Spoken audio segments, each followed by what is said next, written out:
নমস্কার বন্ধুরা, আমার ভিন্ন স্বাদ চ্যানেলে আপনাদের সবাইকে স্বাগত। আপনারা তো চিকেনের নানা রকম রেসিপি ট্রাই করে থাকেন।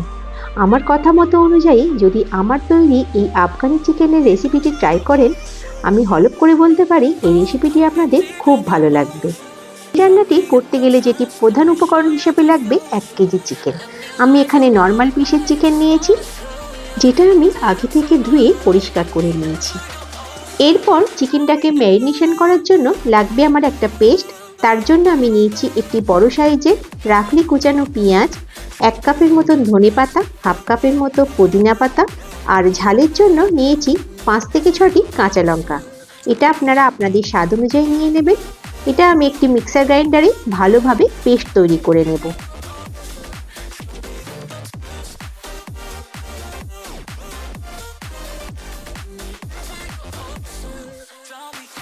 এরপর তৈরি করা পেস্টটা আমি চিকেনের মধ্যে দিয়ে দিলাম। এরপর আরও কিছু উপকরণ অ্যাড করতে হবে। তার জন্য নিলাম 2 চামচের মতো আদা রসুন বাটা, আর দিয়ে দেব 150 থেকে 200 গ্রামের মতো ফ্যাটানো টক দই। দইটা একটু ভালো করে আগে থেকেই ফেটিয়ে নিতে হবে। এরপর দিয়ে দেব 1 চামচ ধনিয়া পাউডার, 1 চামচ গোলমরিচের গুঁড়ো, 1 চামচ চাট মশলা আর 1 চামচ গরম মশলা পাউডার। তারপরে দিয়ে দেব 2 চামচ ভিনেগার। এর পরিবর্তে আপনারা একটা লেবুর রসও দিতে পারেন। তারপর দিয়ে দেব 1 চামচ নুন আর 1 চামচ রোস্টেড কাসুরি মেথি। এরপর অ্যাড করে দেব হাফ কাপের মতো ফ্রেশ ক্রিম। এইবার এই প্রতিটা উপকরণ হাতের সাহায্যে ভালোভাবে চিকেনের সাথে ম্যারিনেট করে নেব।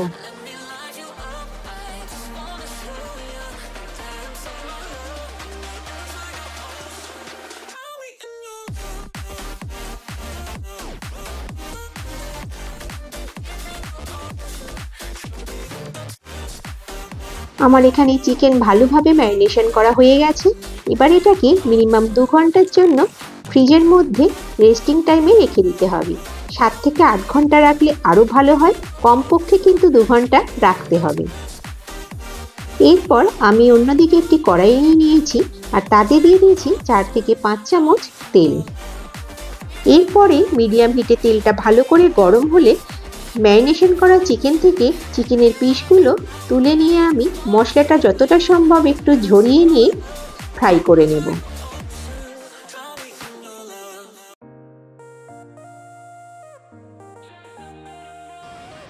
এইভাবে এক এক করে আমি চিকেনগুলো ফ্রাই করে নেব।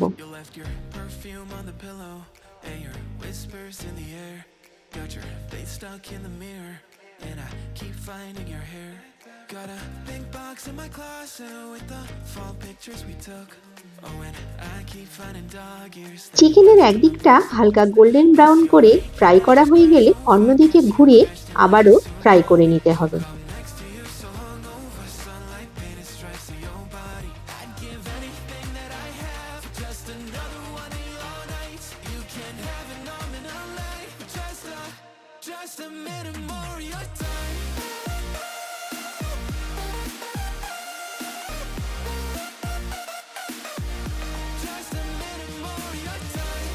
চিকেনের কালারটা ঠিক এই রকম আসবে যখন ফ্রাই করা হবে।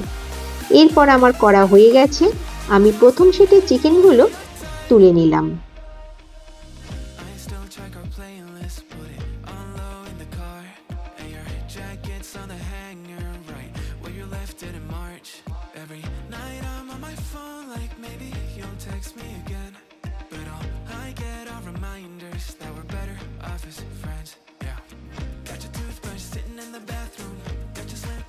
এগুলো সাইডে রেখে আবার দ্বিতীয় ক্ষেপে একইভাবে চিকেনগুলো গোল্ডেন ব্রাউন হওয়া পর্যন্ত ফ্রাই করে নেব।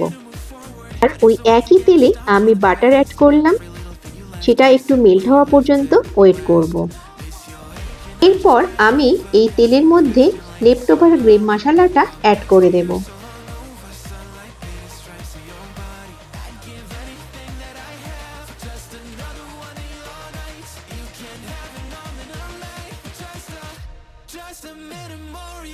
এই গ্রেভি মশলাটা অ্যাড করার আগে আমি যে স্টেপটা দেখাতে ভুলে গেছি সেটা হলো বাটারের মধ্যে আমাকে কিছুটা ফোড়ন হিসাবে দিয়ে দিতে হবে হাফ জয়িত্রী, 3-4টি সাদা এলাচ, 3টি লবঙ্গ আর একটি বড় এলাচ। এটাকে একটু বাটারের মধ্যে নাড়াচাড়া করে তারপরে আপনারা কিন্তু গ্রেভিটা অ্যাড করবেন।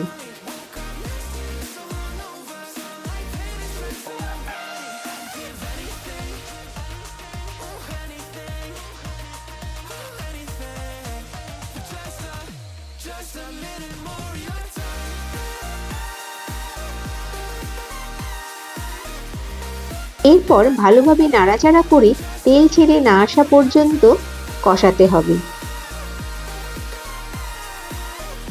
3 থেকে 4 মিনিট কষানোর পরে দেখা যাবে মশলাটা থেকে তেল ছেড়ে এসেছে। ঠিক সেই সময় ভেজে রাখা চিকেনের টুকরোগুলো এই মশলার মধ্যে দিয়ে আবারও ভালো করে কিন্তু কষাতে থাকতে হবে।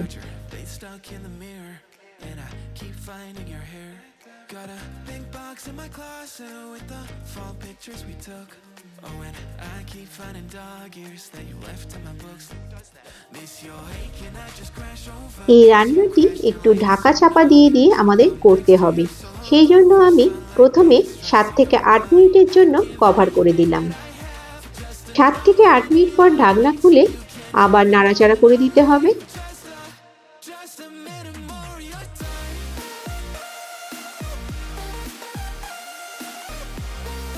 একটু নাড়াচাড়া করে দেবার পরে আবারও 10 মিনিটের জন্য চাপা দেব রান্নাটি হওয়ার জন্য।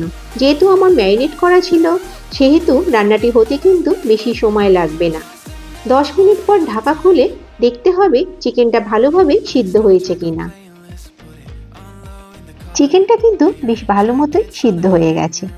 এরপরে আমি একটু গ্রেভির জন্য অ্যাড করব 200 ml এর মতো দুধ। দুধটা অ্যাড করার পর 5 থেকে 6 মিনিট ভালো করে ফুটতে দিতে হবে এবং স্বাদ অনুসারে এই সময় অ্যাড করে দেব পরিমাণ মতো নুন আর পরিমাণ মতো মিষ্টি। এটা আপনারা আপনাদের টেস্ট অনুযায়ী অ্যাড করে নেবেন। এরপর গ্যাসের ফ্লেমটা আমি এখানে অফ করে দেব। এই আফগানি চিকেনের স্পেশালিটি হলো এর স্মোকি ফ্লেভার।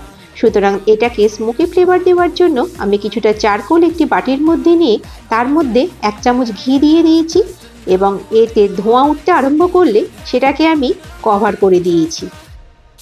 এরপর 10 মিনিট পর ঢাকা খুলে আমি বাটিটা বার করে নেব এবং আবারও কভার করে দেব মিনিট 5 জন্য। তাহলে এর মধ্যে একটা সুন্দর স্মোকি ফ্লেভার চলে আসবে। তাহলে বন্ধুরা অনায়াসেই তৈরি হয়ে গেল আমাদের আফগানি চিকেনের রেসিপি। এই রেসিপিটি দেখতে যেমন সুন্দর হয়েছে খেতেও কিন্তু ততটাই ভালো হবে।